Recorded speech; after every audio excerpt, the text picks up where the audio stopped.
नमस्कार दोस्तों, मैं आपके साथ हूँ फिर से रहमान सैफ़ी। जैसा आप हमारी स्क्रीन पर देख रहे हैं, एडीएमसी के अंदर मौजूद हैं और तमाम दिल्ली की जानी मानी निगम कर्मचारियों में परिचित सभी हस्तियां यहाँ मौजूद हैं। सभी जो निगम कर्मचारियों की लड़ाई लड़ते हैं वो सब नेतागण यहाँ मौजूद हैं। आप फ्रेम पर देख सकते हैं। विषय वही, बहुत पुराना, जो अब पुराना मैं कह सकता हूँ उसको, और बहुत ही ज़्यादा चिंतित, बहुत ही ज़्यादा गंभीर। विनोद हरलाल, दयावती, संगीता कर्मचारी, तीनों के तीनों जिनकी डेथ हो गई महामारी से, और अब प्रशासन की विडंबना देखिए कि वो उसे मानने को राजी नहीं है। तो इसलिए सभी नेतागण से बात करेंगे। सबसे पहले दिगान साहब के पास चलेंगे। दिगान साहब, आप एडीएमसी पहुंचे, एडिशनल कमिश्नर से बात की, तीनों कर्मचारियों को लेकर क्या आज निष्कर्ष निकला, क्या बात निकली? देखिए, मैं बताना चाहता हूँ, दयावती वाइफ ऑफ राजकुमार, आपके चैनल से ये बात इसलिए पहुंचाना लाजमी है क्योंकि आप लोग सामाजिक हैं और सफाई कर्मचारी की आवाज़ उठाते हैं। तो शैफी साहब, सर्वप्रथम आपका धन्यवाद करते हुए मैं बताना चाहता हूं कि दयावती वाइफ ऑफ राजकुमार की जो मृत्यु हुई वो कोरोना पॉजिटिव होने के नाते हुई, जिसकी बॉडी को उसके परिजनों को नहीं दिया गया, बल्कि डॉक्टर्स की एक टीम आई, पुलिस की एक टीम आई और उसको सीएनजी द्वारा उसका अजल मजल किया गया। इससे साफ तौर पर यह प्रमाणित होता है कि Dayawati wife of Rajkumar corona संक्रमित थी, लेकिन डिपार्टमेंट इस बात को मानने के लिए बिल्कुल तैयार नहीं है। अभी हमारी बैठक पूर्वी दिल्ली के अतिरिक्त आयुक्त माननीय विनोद विधूड़ी जी से हुई, विजय विधूड़ी साहब से हुई। विधूड़ी साहब ने कहा कि मैं कोरोना पॉजिटिव मानने के लिए इसलिए भी तैयार नहीं हूं कि डॉक्टर समरी मेरे पास इस प्रकार की नहीं आई, उसमें साफ तौर पर लिखा हुआ है कि कर्मचारी पॉजिटिव है। वो कर्मचारी उसको सस्पेक्टेड मानने के लिए विजय विधूड़ी बिल्कुल तैयार नहीं है और ये बड़े दुख का विषय है। तमाम संगठन के लोग इस बात पर रोष प्रकट कर रहे हैं और हम आगे की मुहिम बना रहे हैं कि यदि दिल्ली सरकार ने 1 करोड़ रुपए की घोषणा की है कि जो सफाई कर्मचारी कोरोना पॉजिटिव होने के नाते जिसकी मृत्यु हुई है उसको 1 करोड़ रुपए मिलना चाहिए। जैसे कि दक्षिण दिल्ली कॉरपोरेशन के कमिश्नर ने अनाउंस किया है कि जो कर्मचारी कोरोना पॉजिटिव हैं उनको 10 लाख रुपया दिया जाएगा। तो हमने उसी बात को लेकर अपने पूर्वी दिल्ली के अतिरिक्त आयुक्त विधूड़ी साहब से बात की। विधूड़ी साहब इस बात को मानने के लिए बिल्कुल तैयार नहीं है कि दयावती की मृत्यु कोरोना होने के नाते हुई है। ये बड़ा दुख है और मैं गुजारिश करता हूँ कि इस बात को शैफी साहब, आप दिल्ली में नहीं पूरे भारतवर्ष में इस बात का डंका। दिगान साहब, मैं दोबारा आऊँगा आपके पास और मैं एक बात यहाँ पे बताना चाहेंगे, जितने भी लोग हैं, जितने भी निगम कर्मचारियों की लड़ाई लड़ते हैं, वो सभी लोग इस टाइम जितने भी कर्मचारी महामारी से ग्रस्त हुए उनकी बात को लेकर अलग अलग डिपार्टमेंटों में जा रहे हैं और अपनी बात को उठा रहे हैं। नंदकिशोर डिलोर जी हैं, जाना माना नाम, आप सब परिचय के मोहताज नहीं, आप सब जानते हैं। डिलोर साहब, आपने 2-3 बार पहले भी डिबेट हम इस बात पर कर चुके हैं, बातचीत कर चुके हैं, चर्चा कर चुके हैं और लोगों तक पहुँचा चुके हैं और ये समस्या निपटने का नाम नहीं ले रही, क्या बताएंगे? देखिए सेपी साहब, सबसे पहले तो आपका नमस्कार है। हमारे भाई संजय नाग जी, जो हमारे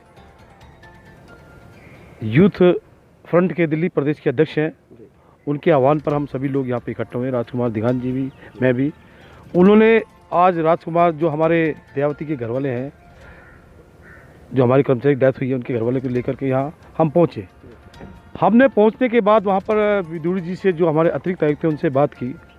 उनका कहना है कि हमारा कर्मचारी जो है इसमें पॉजिटिव था ही नहीं। जो सस्पेक्टेड रिपोर्ट है, पहले दिन से बात चली सस्पेक्टेड रिपोर्ट की, वही सस्पेक्टेड रिपोर्ट के ऊपर वो अड़े हुए हैं।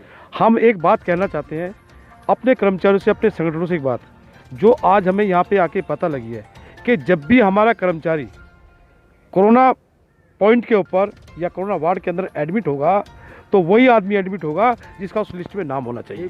अगर लिस्ट के नाम के अगर वो उसको अंदर एडमिट करेंगे तो हम इनके ऊपर केस दायर करेंगे कि उनको कैसे किया गया। अगर उसकी जांच उसके हॉस्पिटल में कीजिए, कहीं भी कीजिए, अगर आपने उसको वहाँ पे एडमिट किया है तो कोरोना पॉजिटिव वार्ड है, यानी कि कोरोना पॉजिटिव हमारा कर्मचारी था। इसके साथ साथ जो तथ्य लग रहे हैं, जैसा पता लग रहा है कि बॉडी का मिलना, डॉक्टर की टीम का आना, परिवार को बॉडी ना देना, डिस्फ्यूज करना, ये सारे तथ्य बताते हैं कि कर्मचारी कहीं ना कहीं कोरोना पॉजिटिव था, कहीं ना कहीं कोरोना पॉजिटिव था। और हम निगम की बात तो अब छोड़ी, निगम से तो हमने बात कर ली है, अब दिल्ली सरकार से सीधी लड़ाई लड़ेंगे, सीधी लड़ाई, चाहे हमारे यूथ फ्रंट के माध्यम से हो, संगठनों के माध्यम से हो, कोर कमेटी के माध्यम से हो, चाहे आयोग के माध्यम से हो। जब तक हमारे कर्मचारियों को ये जो आपने धनराशि डिक्लेयर की है, देखिए आज मैं आपको बताता हूँ, एक कर्मचारी स्कूल की टीचर्स भी नहीं थी, वो आंगनवाड़ी में खाना बांट रही थी और वो कॉन्ट्रैक्ट बेसिस पर थी, मात्र 3 दिन की हाजिरी, वो नगर निगम की कर्मचारी नहीं थी। जो कर्मचारी नहीं है उसको आपने 1 करोड़ रुपया अनुदान दे रहे हैं, और जो कर्मचारी है उसका आप हक छीन रहे हैं। ये सरासर नाइंसाफी नहीं तो मैं तो क्या है? दोबारा आऊँगा आपके पास डिलोडर टांग साहब के पास चलूँगा। टांग साहब, मैं आपसे जानना चाहता हूँ, वर्षों की आपकी सेवा है निगम में, जिस तरह का माहौल है, क्या कभी पहले देखने को मिला है आज कर्मचारियों के साथ इतना बड़ा दुराचार ये प्रशासन की तरफ से किया जा रहा है? नहीं, मैं तो रहमान साहब आपसे एक बात कहना चाहूँगा। पहले तो बहुत बहुत धन्यवाद आपका कि आप लगातार मजदूरों की आवाज़ को अपने चैनल के माध्यम से उठा रहे हैं, और आज तमाम साथी यहाँ मौजूद है, भाई सुनील नेताजी, विनोद संगत जी, सूरज चमाजा, प्रवीण मट्टू जी और राजकुमार जी, हमारे जो उनके हस्बैंड है दयावती जी को दिगान साहब, और हमारे डिलोर साहब। साथियों, आज का जो समय है, जो आज हम देखने को मिल रहा है, जिस तरह से रहमान जी आज हमारे साथ जो हमारा शोषण हो रहा है, इतना शिक्षित होने के बाद, इतने सक्षम होने के बाद, इतने प्रभावशाली नेतृत्व के बाद भी आज जो सफाई कर्मचारियों का या वाल्मीकि समाज का जो शोषण हो रहा है, वो आज से पहले कभी नहीं देखा। और दूसरी बात, ये लोग आज भी कह रहे हैं, विजय सिंह विधूड़ी दयावती को नेगेटिव बता रहे हैं कि सस्पेक्टिक जो उसमें लिखा हुआ है, वो सस्पेक्टिक का मतलब होता है कि भाई ये संदेह के अंदर आती है, तो संदिग्ध है। तो संदिग्ध है तो आपने उसमें स्पेशल लिखा हुआ है, स्पेशल कोविड-19 मेडिकल ब्लॉक में एडमिट किया गया, और उसके बावजूद भी आपने क्यों उसको, जबकि दिल्ली गवर्नमेंट की एक घोषणा हुई थी कि LNJP के अंदर वही पेशेंट जाएंगे जो सीरियस कंडीशन में होंगे और कोविड-19 से त्रस्त होंगे, जो कोविड-19 की जिनकी पॉजिटिव रिपोर्ट होगी वही लोग जाएंगे। फिर आपने दयावती राजकुमार को कोविड-19 न होने के बाद क्यों रखा LNJP के अंदर?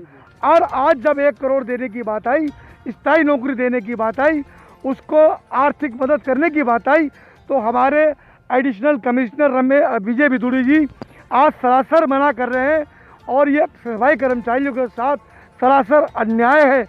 और मैं एक बात कहना चाहूँगा, इतना विलम्ब हमने कभी नहीं देखा। राकेश मेहता कमिश्नर हुआ करते थे, बीना वाइफ ऑफ अशोक का एक्सीडेंट हुआ था, हमने 2 नौकरियाँ ली थी इमीडिएटली 3 दिन के अंदर, मगर आज 24 तारीख को विनोद हरलाल की डेथ हुई थी, मगर अभी तक कोई भी उसको आर्थिक सहायता या नौकरी के संबंध में कोई अभी तक कार्रवाई नहीं हुई।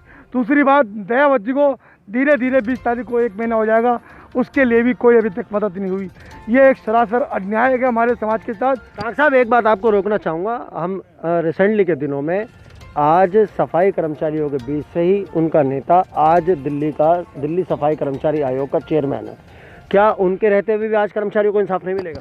ये तो बड़ी विचित्र विडम्बना है इस समाज की, कि जब तक, मैं एक बात कहता हूँ कि जब समाज के अंदर आंदोलन, हड़तालें होती हैं, 2-4 नेता हर हड़तालों के अंदर पैदा हो जाते हैं, जैसे बारिशों के अंदर मेढक पैदा होते हैं, हमारे यहाँ पर हर हड़ताल, हर आंदोलन के अंदर 2-4 नेता पैदा हो जाते हैं, और वो समाज को गुमराह करने का काम करते हैं। और ऐसी बात नहीं है, चाहे वो आयोग, राष्ट्रीय आयोग हो, वहाँ भी हमारे लोग बैठे हुए, चाहे वो हमारा दिल्ली का आयोग हो, वहाँ भी हमारे लोग बैठे हुए, दिल्ली विधानसभा के अंदर भी हमारे 4 विधायक बैठे हुए, संसद के अंदर भी हमारा 1 विधायक है दिल्ली का, और आज तक भी इन लोगों की ओर से कोई प्रतिक्रिया सामने नहीं आ रही है। और ये बहुत बड़ी विडम्बना है रहमान जी, जो आपने कही, आयोग के चेयरमैन, आयोग के कई सारे अधिकारी, राष्ट्रीय आयोग, SC/ST कमीशन के बावजूद भी हम लोग आज अपने मददों के लिए हम लोगों को दरकार है। आज हमारे बुजुर्ग राजकुमार जी, जो दयावती के हस्बैंड है, वो आज परेशान हुए घूम रहे हैं, इतने कर्मचारी नेता परेशान हुए घूम रहे हैं, मगर आज भी हमारी बात को सरासर नकारा जा रहा है और दयावती को नेगेटिव बनाकर पेश किया जा रहा है।